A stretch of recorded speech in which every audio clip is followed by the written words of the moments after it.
Cheese.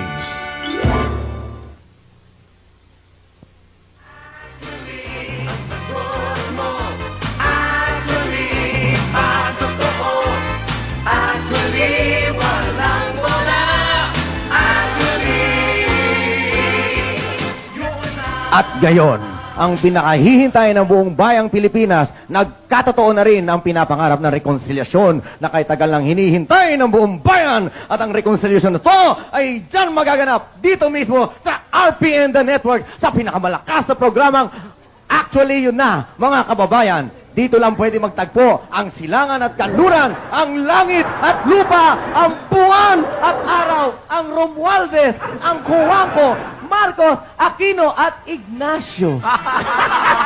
Walang iba kundi si Congressman Bongbong Marcos. Tumayo po tayo lahat at magpugay. Congressman! Isa tumayo. Hello po.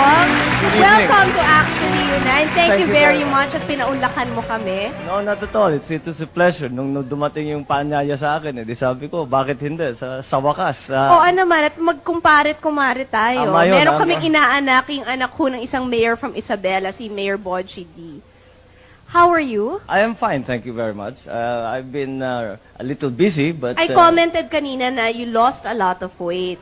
Is it because of your health club? Hindi. Well, I try to keep a health regimen. Talagang natutunan ko yun sa ama ko is to try and exercise. Lalo na pagka nangangampanya ka o nasa labas ka, it's very important, you know, because you have to keep going, you don't eat at the right time, di ka natutulog. So, those things have to be maintained. Speaking of your father, what was President Marcos like as a father growing up? Kasi how old were you when he was elected, Bale? Bilang presidente? Yung unang birthday ko sa palasyo was 8.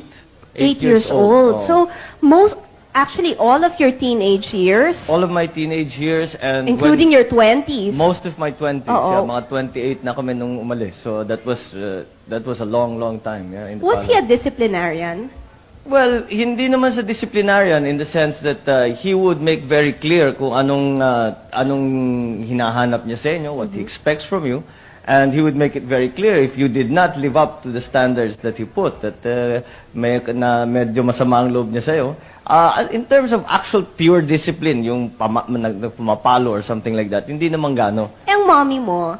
Mami ko, mas lalong Yes. hindi. Masyadong mabait yun. She cannot even, she would just, siguro pag hindi na niya matiis yung frustration niya, iiyak na lang yun. Pero in terms of actual beating, as the Yes. English call it, I was beaten more in my school in England than I ever was by my parents. But when you were studying here, nasa Lasal ka, di ba? Lasal Green Hills, yes. How was it? Was it a problem dahil marami kang bodyguards? Were the other boys medyo aloof ba sila sa'yo? Well, I'm sure nadaanan mo rin yun. Of course. Hindi, pero ako high school na, so medyo iba na yung ano doon. Kasi kung bata naman, yung mga ganong edad, hindi pa masyadong naiisip. Natutuwa lang sila. May mga baril ba yan? May mga yan lang naman ang tinatanong. But madaling makalimutan yan. Basta't mga bata, nakikita mo, magsasama-sama, maglalaro yan. So it wasn't really a problem. And when it would have been a problem in high school, I had already left. So I was in England. Hindi na masyado yung security nakikita. Nung when you were growing up, did you have children's parties sa Malacanang? Oh, madalas. In fact, yung mga children's parties namin, yung mga party namin mga magkakapatid, doon na ginagawa sa palasyo because we would invite a lot of people. They would have performers and things like that. We'd have great parties in the palace. All your life kasi, Bale, both parents are very active in politics. Do you think that is what has led you to go into this kind of life? Oh, hindi mo maiiwasan. There is no way. The only way you can explain my having entered politics is definitely because of how my father really that he even said it in his when he was still alive that he would say, I have committed not only myself to the work that I have done. I have not committed only my person, but my wife and my family too. And the time will come when you will find that you have no choice. Not to enter politics, but perhaps in the positions, in the kind of causes that we would champion. So, matagal na talagang alam na namin na kahit papano, yung ginawa ng aming ama will affect us for the rest of our lives in whatever fashion. So, And it's turning out to be true, because how can something that dominant be suddenly just go away? So kahit na ngayon, ilang taon na ito, we're still feeling the effects of what my father did. And I have no doubt, to the day I die, I will be feeling those effects. You're the middle child ba? I am the middle child, yes. How is it? Kasi ako youngest so medyo nabe-baby talaga ako. Ikaw middle child, only boy pa. Siguro, I don't know. It never felt Dominating bang ate si Aimee? Hindi naman. Ate. She was a proper ate. Tinuturuan kami. Halimbawa, nung bata pa kami, nung una kaming dumating lalo sa England, dahil hindi kami Bakit kayo marunong. pinadala sa England? Mostly security. Yes. Madami kaming problema sa security dahil ako, maraming Anong mga year na kidnap when you threat. went to England, I Vale? left for England in 1969. My first, no, 70. 70 was my first year there. And then, you stayed there until when? I stayed there for almost 10 years until until I left for University of Philadelphia, Pennsylvania. Nag-Wharton ka, Yeah, diba? that's when I went to Wharton. Yeah. Do you feel na those 10 years helped you a lot? Kasi at least, medyo ordinaryo kang citizen. Malaking bagay dahil in fact that was one of the reasons, no, that my father. But of course he would have preferred na dito kami nakatira sa Maynila. How did you keep in touch with what was going on dito? It Kasi wasn't syempre when martial law was declared, you were abroad. It wasn't easy. I was when martial law was declared, we had expected something dramatic to Yes. happen. Because marami ng beses na my dad would say that this is a real problem, we may have to do this, we may have to do that. But in general, how did we keep up? My parents would send us newspaper clippings. We would call, we would write. In my school in England, there was you had to write one letter to your parents every week. Talaga. So it was actually a good thing because iba yung tawag iba yung sulat. Yung sulat hinahawakan mo and you can read it again and again. And it really taught I think both sides, including my parents, the habit of writing. So they would send us the news nung nauso na yung videotape, magpapadala ng videotape. So that they would try, but inevitably pag uwi mo rito, maraming nangyari na hindi mo na namalayan. So you just have to catch up. Medyo let's go naman dun sa lighter side. Ang first girlfriend mo ba, since you were in England, British ba siya? Ay, naku, nung nasa England ako, wala akong panahon, hindi kami pinapalabas na eskwelahan. They would let me out. I would be in school for, isang semester namin was 3 months. Sa 3 buwan, I would be able to sleep one night outside of school. Yun lang. Yun lang. And every month, I could spend one Sunday out of school. So when you'd make ligaw, dito na. dito na siguro sa Pilipinas. Kasi dito, doon, halos di ka, kahit yung mga restaurant, yung mga bar, di ka makapasok, yung mga nightclub. Dito, hindi masyadong stricto, kahit basta't may kasama kang may edad, they will let you in. Do you feel na a lot of the girls were fawning over you na pinagkakaguluhan ka dahil Bongbong Marcos ka? Or do you think it's your charming personality? I don't know. I don't know that they were fawning over me to begin with. I don't know kung bakit lahat ng tao, ang kanilang impression sa akin are that the women were fawning over me. Believe me, there were times kung I would be calling, trying to get a date, and I couldn't get a date. Why suddenly this image of women fawning all over me? But I don't know. I think yung you tell me if I'm right. Yung pagganak ng presidente, that last mga 5-10 minutes, unless may complex na talaga yung tao, yung talagang galit sa'yo dahil anak ka ng presidente, wala ka na magagawa. But karamihan naman ng mga tao, pagka nakausap mo na, after 5-10 minutes, wala na, that's over. Except for the fact that you're surrounded by Would anybody have the guts to say na, oy, pare, galit ako sa'yo, bakit ganyan naman ang mga magulang mo? Would they dare do that to you? Hindi naman. Meron, magkikriticize sila, pero hindi yung galit ako sa'yo. Sasabihin, bakit naman ganyan? Alam mo yung tao, hindi ganyan dapat, hindi tama ang ginagawa, hindi ganyan ang tingin sa ginagawa ninyo, etc., etc. So, inevitably, that would happen. Kasi naman, if you have good friends, they will tell you what they believe to be the best. Pagka naman sa tingin nila, it's a criticism that is not merely not mischievous or naninira lang, then that's valid, and you just accept it. How would you react about the criticism hurled at your parents through the press and through the mass media? But before you answer that, we're going to pause for a while. Napaka-interesting ho ng ating discussion with Mr. Bongbong Marcos. Please don't go away. Sana kalayaan. Asking how you'd react to criticism. Kasi ako, I would be affected by it. Would it affect you as well? I guess nung talagang mabigat na at saka masakit na, well, there were times, no, that especially after 86 when people were taking real liberties with the truth. And wala, nandun kami, hindi kami makasagot, wala kaming access sa mga media, wala tayong magagawa, ganun lang talaga.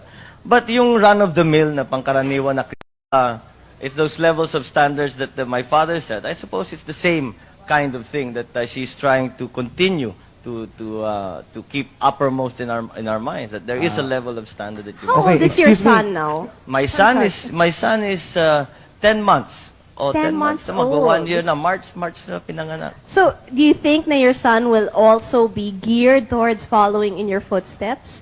I always say that my son will not be pushed, or he will be exposed to everything that goes on in the real world. But he will have a choice. And when the time comes for him to decide what his career will be, he will have a choice. He can be a musician, he can be a writer, he can be a politician, he can be anything he wants. Speaking of Chris, exposure, Chris. sorry na, last question ito kasi. Meron lang kasi sana itong- akong gustong ipagawa eh. Hindi, Oo, tungkol lang sa sige. exposure kasi. Kasi di ba, ang 1986 had a profound effect on my life, as I'm sure it had a profound effect on your life. Do you think na with what happened, did it bring your family closer together? Dahil di ba, in the face of adversity talaga, sino bang nag-unite kung hindi yung magkakapamilya? Totoo yan. At pagka sinasabi sa akin, what are the good things that happened, because of this, the exile. And sinasabi naman nila, sinasabi ko, isa sa pinakamagandang nangyari, talagang naging malapit kami mga pamilya. And Yes. I wasn't married yet then, but my sisters were with small children.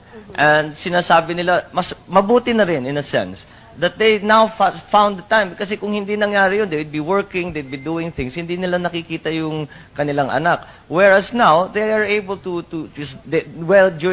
when we were in exile, they could spend time yung walang ginagawa. Was it a difficult adjustment? Kasi for us, it was a very difficult adjustment because biglang walang adjustment period, di ba? Normally, when someone is elected, meron kang time for yung di ba? Like in the States, from November, January pa bago nagkaka-inauguration. So, maganda yung turning over. Ito, bigla-biglaan. Sa inyo ba, how did it feel na biglang, hello, goodbye Philippines, hello America? And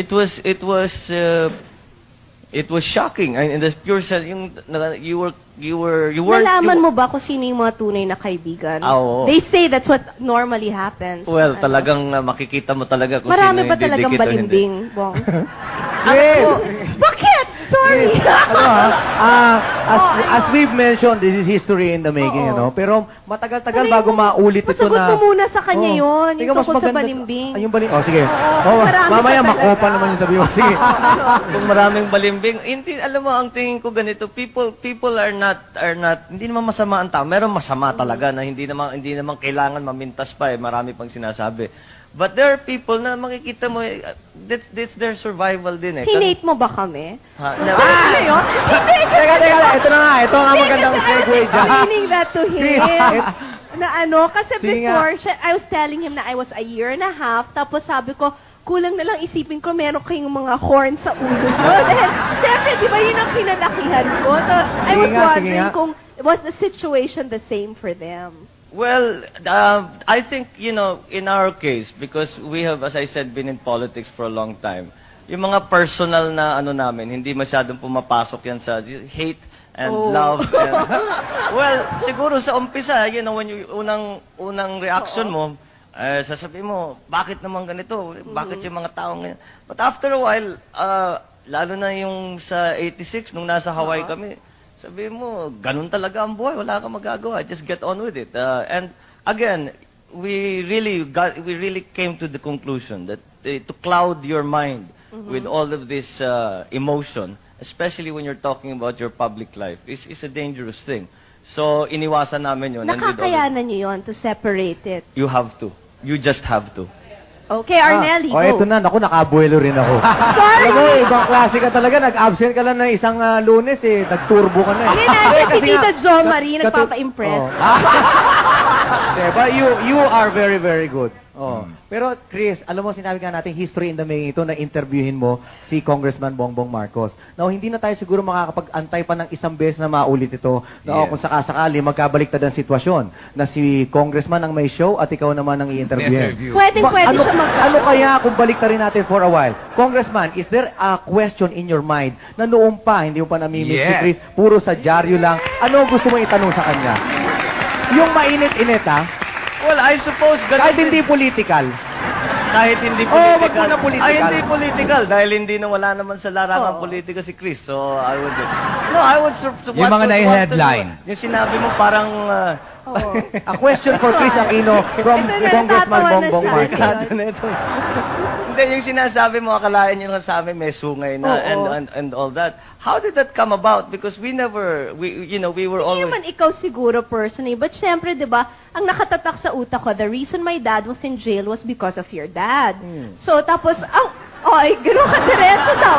Hindi, totoo naman ho talaga yun. Kasi nga, I was explaining to him, I was only 18 months old when martial law was declared. So, 18 months lang ako nun. So, syempre, ang kinalakihan ko, dumadalaw kami sa Fort Bonifacio. And tinatanong ko, bakit ganito? Bakit ganyan? And syempre, bumabalik sa daddy mo. But then, I remember, of course, na your mom was very nice to my dad nung nagka-heart attack ang daddy ko at ang mommy mo nag-facilitate na makapunta kami sa Amerika. So, hindi naman ako blinded totally na lahat ng ginawa nyo evil. Hindi naman ganon.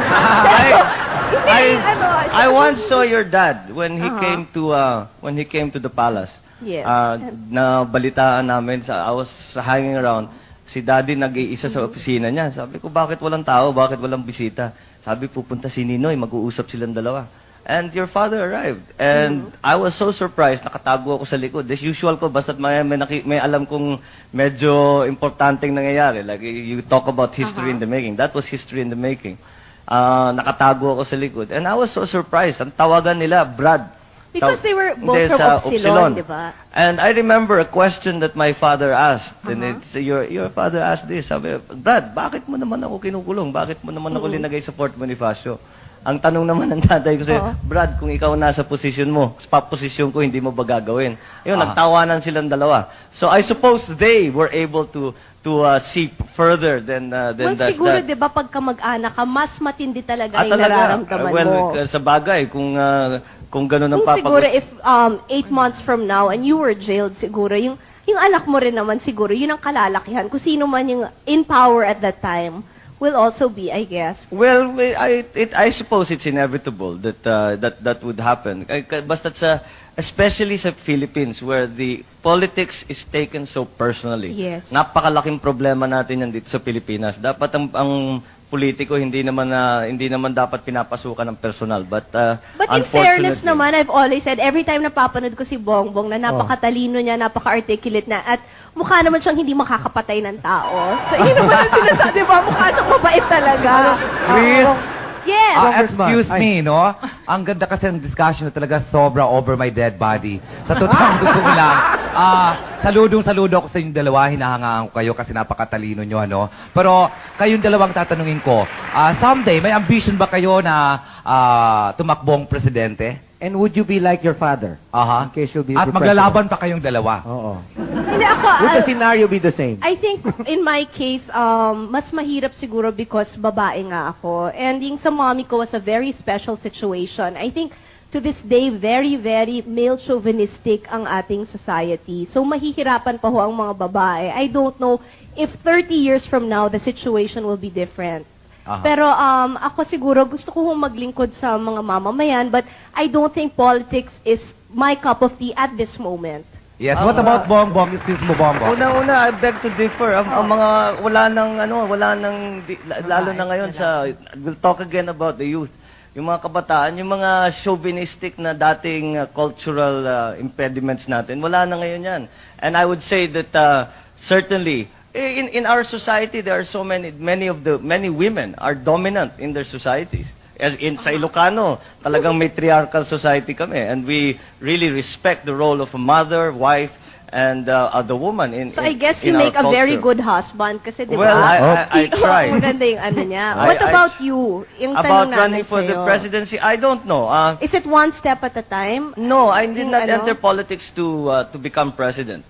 You entered it for what purpose? I entered, very specific yung akin. Doon lang nasa Hawaii kami. I remember when we arrived, they literally took everything away from us. And when we arrived, we had nothing.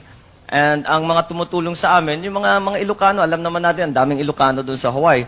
And po, lumalapit sila, tinutulungan kami, nagluluto sila, pinapakain kami, nagkoleksyon pa para makabili ng refrigerator, kung ano-ano.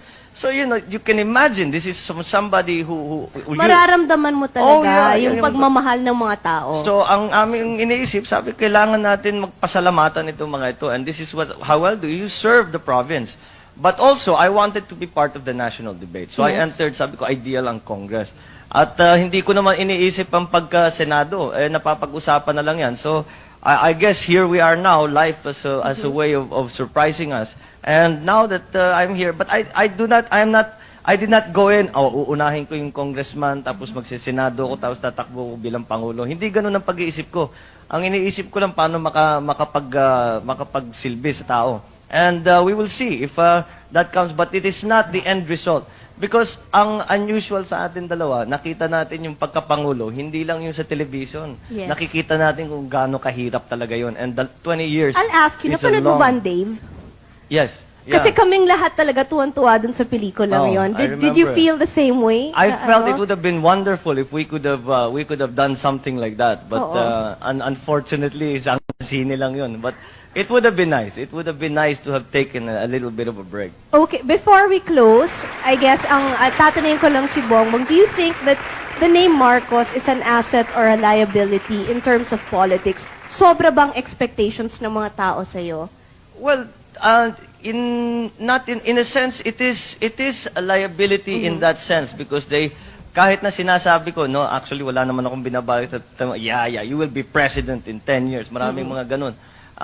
And you know, you cannot say na, no, I have no intention. It's somehow disappointing to them. But that is not essential an essential problem. I think overall, in fact, I have not yet found a situation where it has been a liability. After all, I can come and speak to you on your show. So being a Marcos has not held me back in any way. It's our pleasure to have you, di ba? Would you like to leave a message since nationwide napapanood tayo ngayon, lalong-lalo na siguro sa constituents mo sa Well, Ilocos? lalo na ngayon na napapag-usapan natin ng mga kabataan, I would just like to... You feel you're still part of the youth? well, maybe I'm... Pwede pa, di ba? Kasi under 39. Hirap na, namimilit na.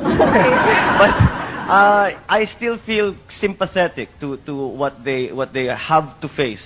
And kung kagaya ng sabi ko, napapag-usapan ng kabataan, I would like first of all to congratulate all the delegates for the good work that they did with the Pope's visit.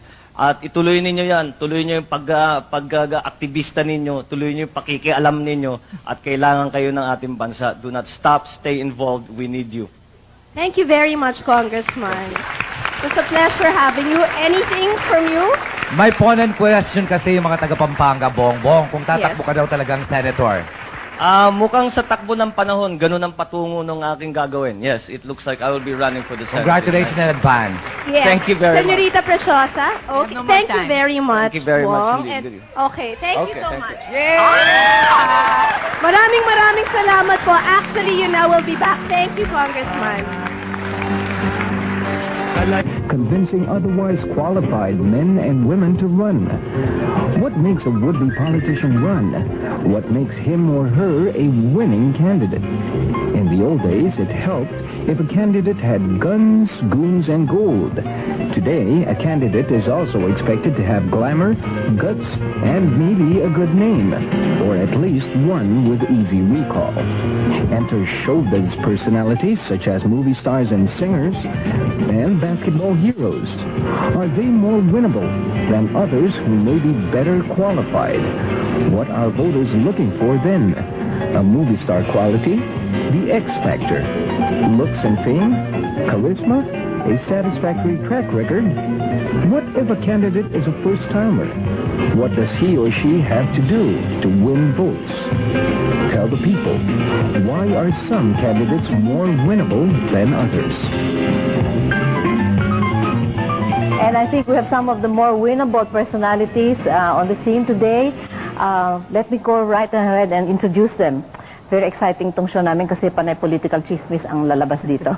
Congressman Bongbong Marcos of Ilocos Norte. Have you been reading all the stories that are coming out of the press since you appeared on Kris Aquino's Oh TV yes, show? I never realized that it would be quite such a fuss, but yes, people have taken a great deal of notice. One writer even said that you're going to use it to your political advantage. Same way that Kris was going to use it to increase the ratings on her show. Oh well, and I don't think that was the intention. I think the intention was to show that it was possible for an Aquino and a Marcos to sit in a civilized manner and talk about issues, and I think we managed it. Did you talk about politics? A little bit, and you know, there were some areas that could have been a little ticklish, but I think she handled it very well. Spoken like a true gentleman. On this side, we have from Parañaque, Vice Mayor Joey Marquez. Good evening, Tita Future Julie. Mayor of I hope. Parañaque. And how is Alma's contribution to your campaign coming along? I believe that she's more a politician than I am. Yeah. She does all the work. Why didn't you ask her to run for public office No, also? I think one in the family is enough. And as a mayoral candidate, the efforts to campaign for a seat in your city hall, town hall pa yun, town Municipal hall, yeah. Pareho pa ba yun ang, as if you were running for a national office? No, it's a little bit harder than running the national office. Really? Kasi sa municipality, like in our jurisdiction, the convincing part yung pinakamahirap. And so far, what have been your biggest achievements as Vice Mayor? Well, more of legislative functions as a vice mayor. What kind of functions? Legislative functions, legislation. What new laws did Because you steer? having more revenues for the municipalities, enhancement of basic services. And that's one thing that I would like to explain to the people kasi parating pinapareho ang function ng mayor sa vice mayor.